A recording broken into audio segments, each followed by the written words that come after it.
Let me tell you about Obinna. Handsome Obinna. Successful Obinna. The kind of man every mother in the village wished her daughter could marry. At 32 years old, Obinna had everything. A good job as a bank manager in the city. A nice car. A house with a fence and a gate. He dressed well, spoke well, and most importantly, he was a devoted son. Every weekend without fail, he would drive 3 hours from the city to visit his mother in the village. "That boy loves his mother," the village women would say, nodding approvingly. Not like these other children who forget their parents the moment they see money. His mother, Mama Obinna, her real name was Adaze, but nobody called her that anymore. She was a widow. Her husband had died when Obinna was just 15, leaving her to raise him alone. She had sacrificed everything for that boy. Sold her wrappers to pay his school fees. Worked her fingers to the bone in the farm so he could eat well. Borrowed money from everyone in the village so he could go to university. And Obinna had repaid her. He built her a new house, the finest in the village. Gave her money every month. Whatever Mama Obinna wanted, Obinna provided. They were close. Very close. Some people said too close, but those people were just jealous.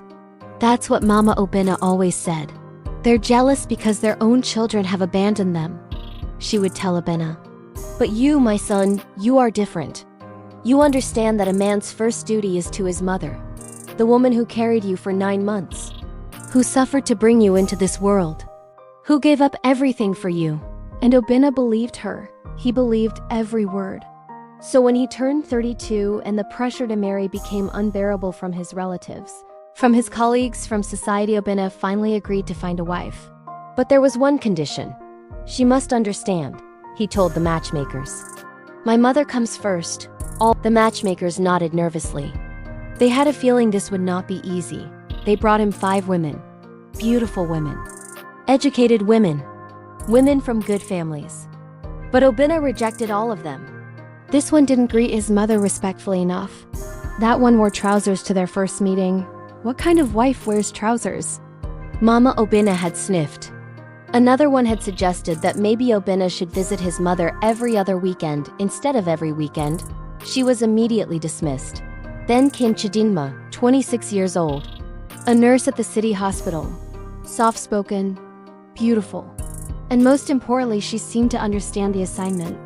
On their first meeting at Mama Obinna's house, Chidinma arrived with gifts.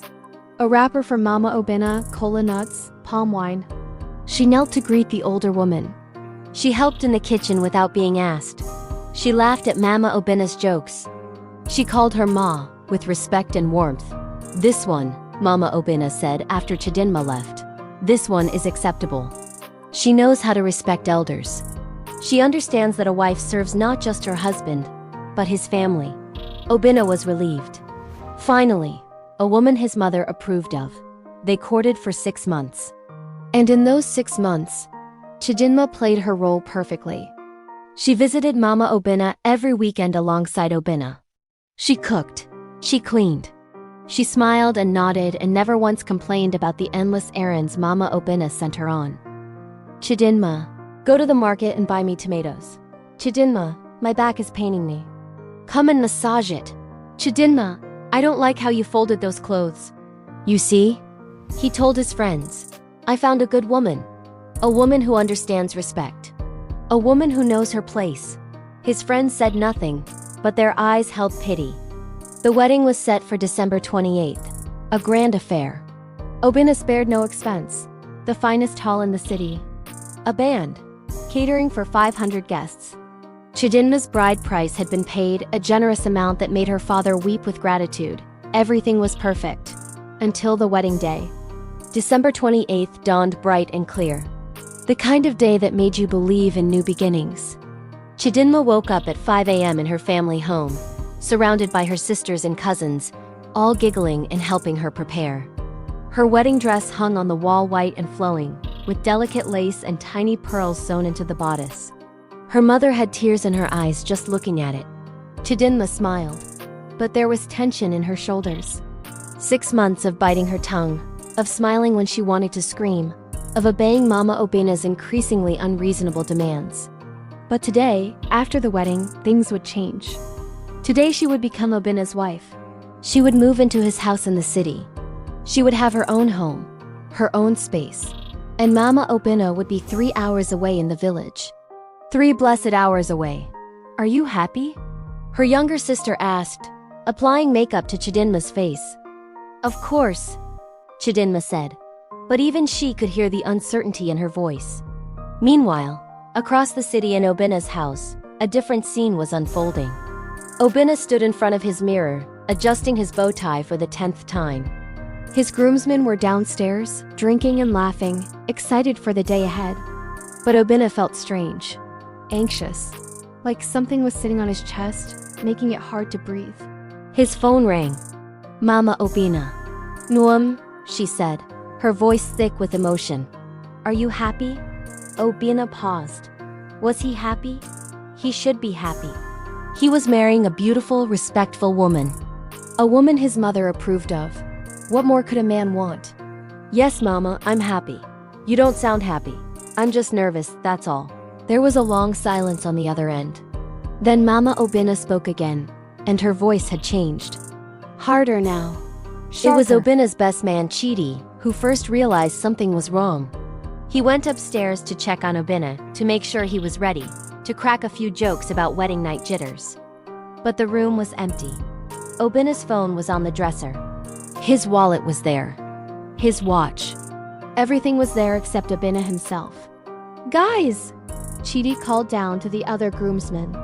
Obina is not here! What do you mean he's not here? Check the bathroom. I checked everywhere. He's gone. They called his phone, it rang from the dresser. They called Mama Obina's phone. It was switched off. Panic set in. Without his phone, without his wallet, in his wedding suit? Maybe he's having a panic attack. Maybe he just needed air. At the church, Chidinma was waiting in the bridal room, resplendent in her white dress.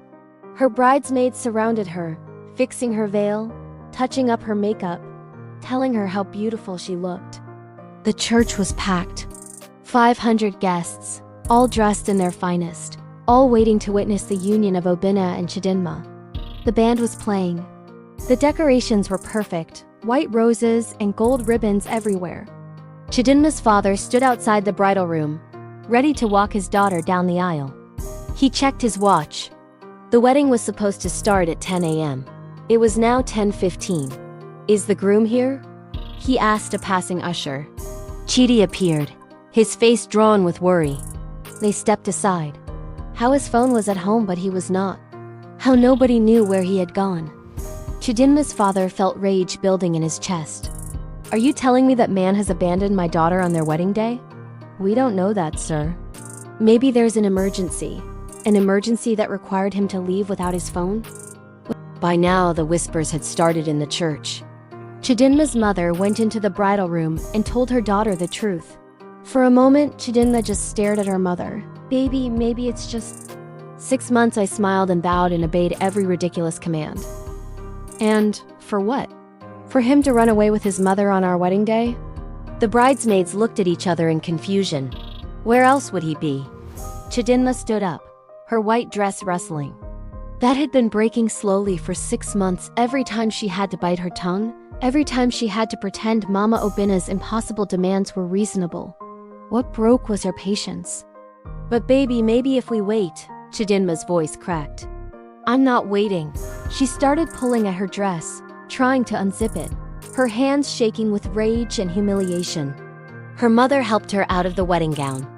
Chidinma put on regular clothes and walked out of the bridal room with her head held high. The church fell silent as she walked down the aisle, not as a bride, but as a woman walking away from a nightmare.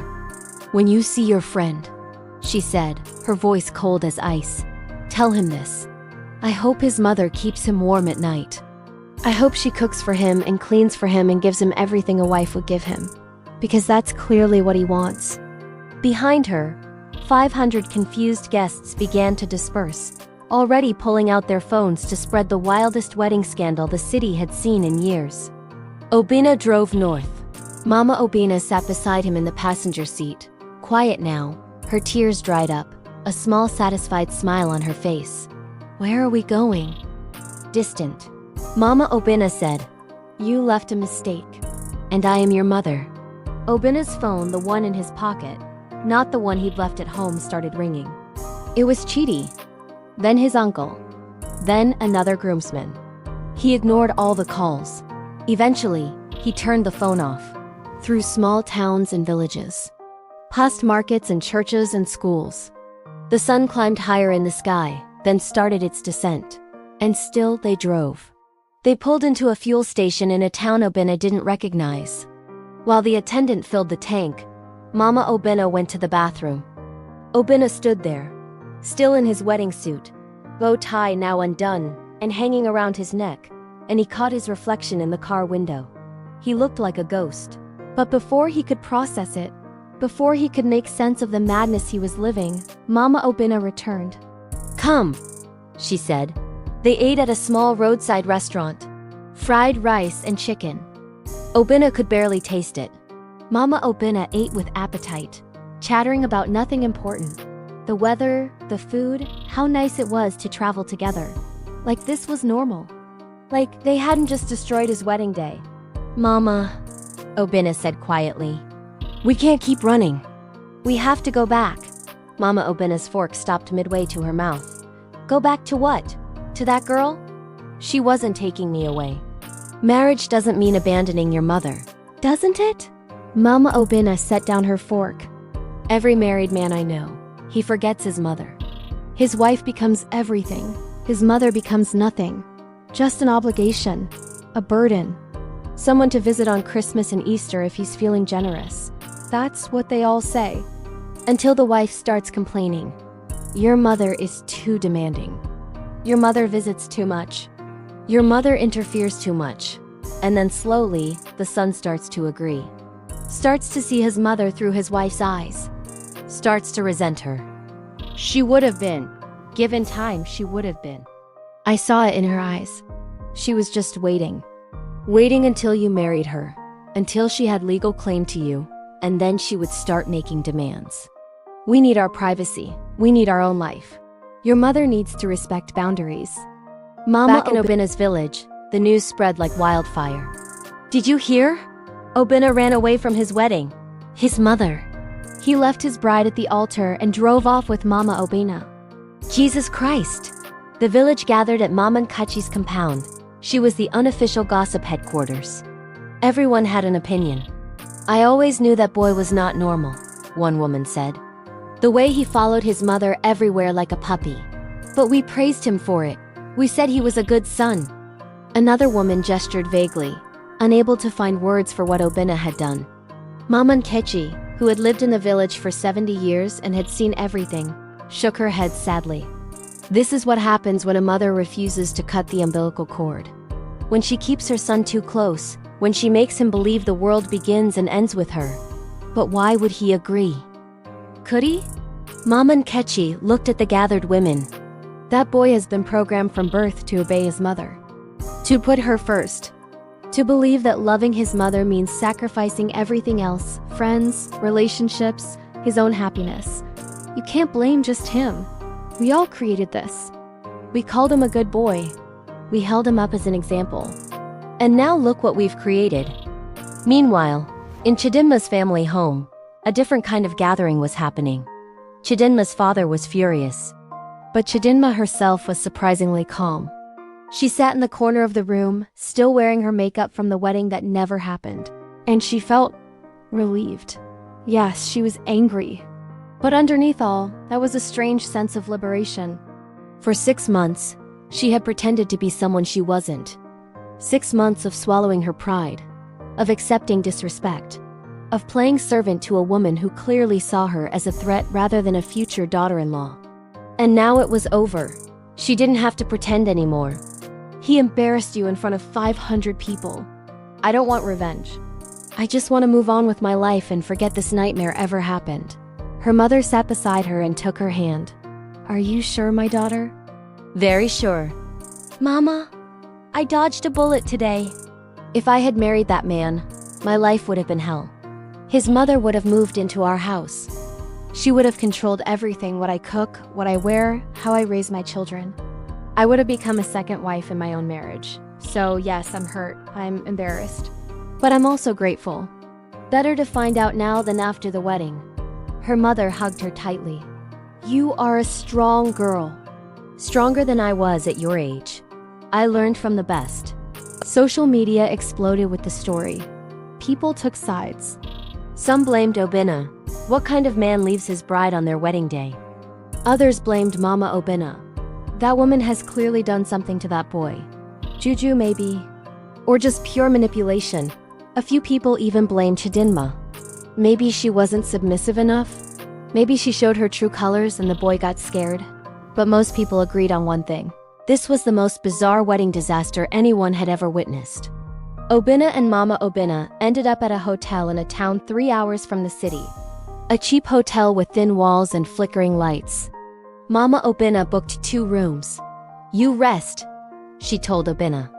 I know today was difficult for you. He was still wearing his wedding suit. It smelled of sweat and fuel station food and regret. He thought about Chidinma. About how she must be feeling right now. About the humiliation. The confusion. The scandal. His job at the bank. His friends. His reputation. There was a knock on the door. Mama Obinna. Obinna didn't answer, but she came in anyway. She sat beside him on the bed. I know you think I ruined your life today. But Obinna, I saved you. That girl would have made you miserable. She would have driven a wedge between us. She would have poisoned you against me. You don't know that. Obinna turned to look at his mother. Really look at her. Her face was earnest, convinced of her own righteousness. She truly believed she had saved him. Mama, what you did today, it wasn't normal. It wasn't right. Right? Mama Obinna's face hardened. I'll tell you what's not right. It's not right that I gave you everything and you were ready to give yourself to a stranger. It's not right that I sacrificed my youth, my beauty, my chance at remarriage so I could raise you alone, and you were going to replace me with some girl you've known for 6 months. She wasn't replacing you. They become the most important woman in a man's life. And I won't accept that. I won't be replaced. Her voice had risen to a shout. Obinna heard movement in the rooms on either side, other guests, disturbed by the noise. Mama, please. Lower your voice. 3 months after the wedding that never happened, life had settled into a new, terrible normal. Obinna had lost his job. The bank couldn't keep an employee who had become the subject of such scandal. The story had spread too far, become too notorious. People knew him now as that man who ran away with his mother. His friends had abandoned him. Who wanted to be associated with such bizarre behavior? Or at least, that's what Obinna heard through the grapevine. She had gone abroad for further studies. Nursing program in the UK. She was building a new life far away from Nigeria. Far away from the memory of that horrible day. Obinna was living with his mother now. They had moved to a small town where nobody knew them. Where nobody knew the story. Mama Obinna was happy. Happier than Obinna had ever seen her. She cooked his favorite meals. She did his laundry. She managed the house. She filled every role: mother, housekeeper, companion. Though sometimes, in the way she looked at him, in the way she spoke to him, Obinna wondered if even that line was blurring in her mind. Obinna, come eat, she would call, the same way a wife calls her husband. Obinna, did you enjoy the food? With that anxious need for approval. Obinna, let's go to the market together, with that possessive togetherness. And Obinna would comply, moving through life like a zombie, his spirit broken. His will to fight long since disappeared. But something was building inside him. One night, he made a decision. He would leave.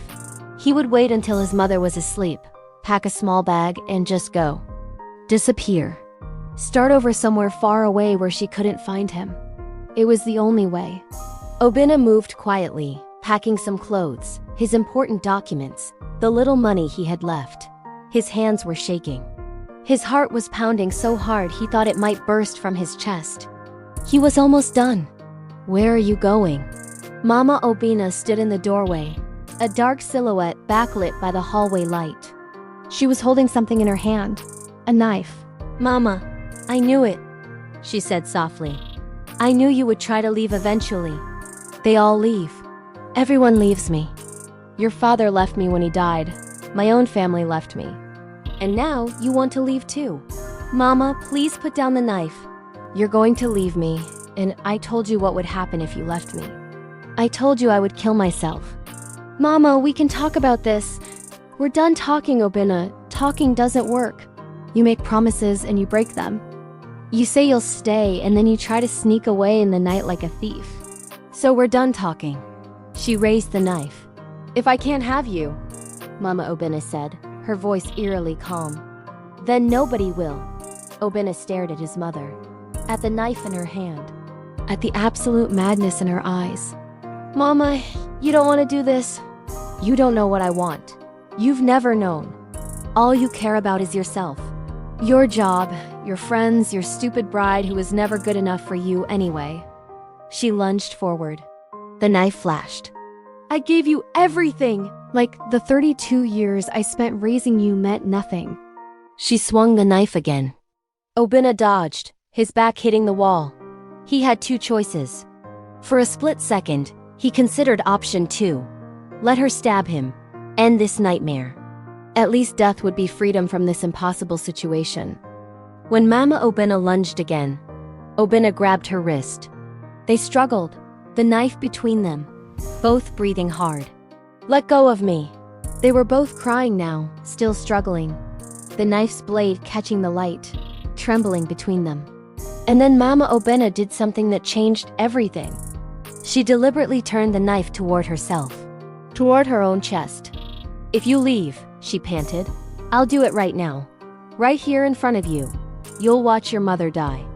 And you'll carry that guilt for the rest of your life. Is that what you want?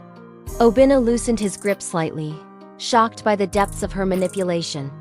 She pushed forward, trying to drive the knife into her own chest, trying to make good on her threat. But Obinna was still holding her wrist. They were still struggling. And when she pushed forward, the angle changed. The knife plunged into her chest, but not because she pushed it. Because Obinna, trying to pull her hand away, had pulled at the exact wrong moment, at the exact wrong angle. The blade went deep. Mama! Oh, blood! Help! Obinna screamed. Somebody help! Mama Obinna looked up at her son. Blood was coming from her mouth now, but she was smiling. Actually smiling. Now you can never leave me, she whispered. Now I'll be with you forever. Every time you close your eyes, you'll see this moment. You'll remember that you killed your own mother. It was an accident. Mama, it was an accident. Was it? Are you sure? No. No. No, I never. Mama Obinna was dead.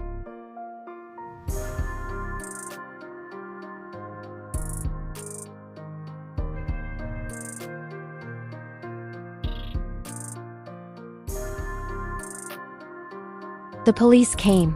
Neighbors had heard the screaming. Obinna was arrested. Of course he was arrested. A man covered in blood, holding a knife, his mother dead at his feet. What else would they do? He tried to explain.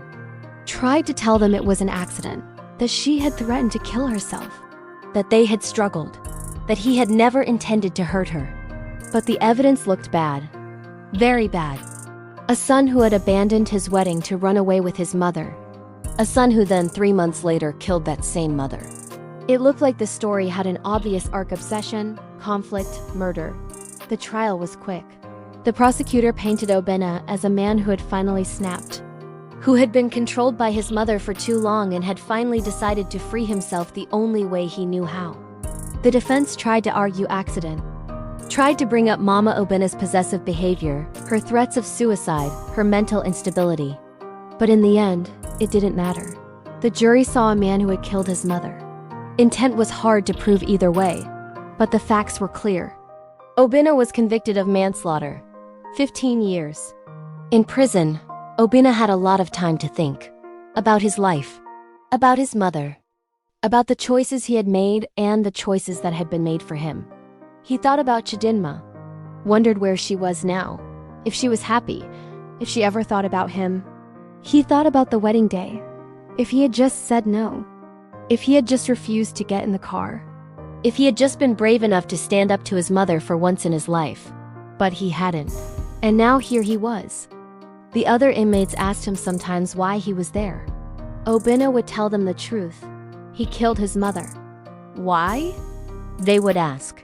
And Obinna would say, because I loved her too much. Nobody understood what he meant by that. How could you kill someone because you loved them too much? But Obinna understood. He loved his mother too much to say no to her. Too much to disappoint her. Too much to live his own life. And that love, that twisted, suffocating, impossible love, had destroyed them both. At night, he would dream. And in those dreams, Mama Obinna would visit him. I told you, she would say, smiling that strange smile. I told you that you could never leave me. Now I'm with you forever. In your mind. In your memories. In your nightmares. We'll never be apart, my son.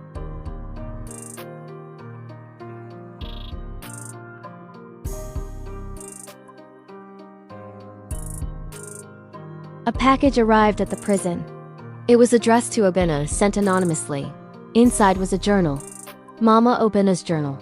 The prison officials checked it for contraband before giving it to him. It was just a book, old, worn, filled with writing. The first entry was dated 33 years ago. Before Obinna was born. I am pregnant, Mama Obinna had written. Finally, I'm pregnant. After 3 years of trying, God has blessed me, but I am afraid. So afraid. What if the child doesn't love me? What if I'm not enough? What if I lose this baby like I lost the others? Obinna hadn't known about the others. His mother had never mentioned miscarriages. He kept reading. Entry after entry. His mother's thoughts through pregnancy, through his birth, through his childhood. And slowly a picture emerged. A picture of a woman who was not well. Who had not been well for a long time. Obinna is mine, she wrote when he was 2 years old. Nobody can take him from me. Not my husband who spends all his time working. Not my family who thinks I'm too protective. He is mine. When Obinna was 7, he wanted to go play with the neighbor's children today. I said no. He cried. But I can't let him go. What if something happens to him? What if they hurt him? What if he likes them more than me? When Obinna was 15, after his father's death, now there's no one between us.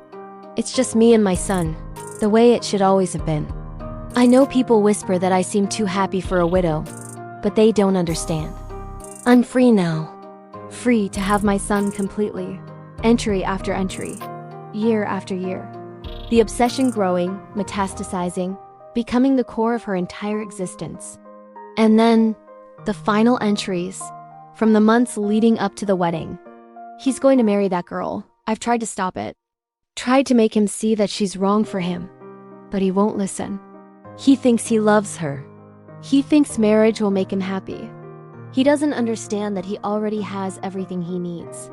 He has me. I have to stop this wedding. I have to. If he marries her, I'll lose him forever. I've been planning, thinking. There has to be a way. I will call him on the wedding day. I will make him choose, me or her. And if he chooses her, I will make sure he regrets it for the rest of his life. Better to die by his hand than to live without him. Better to bind him to me through guilt than to lose him to another woman.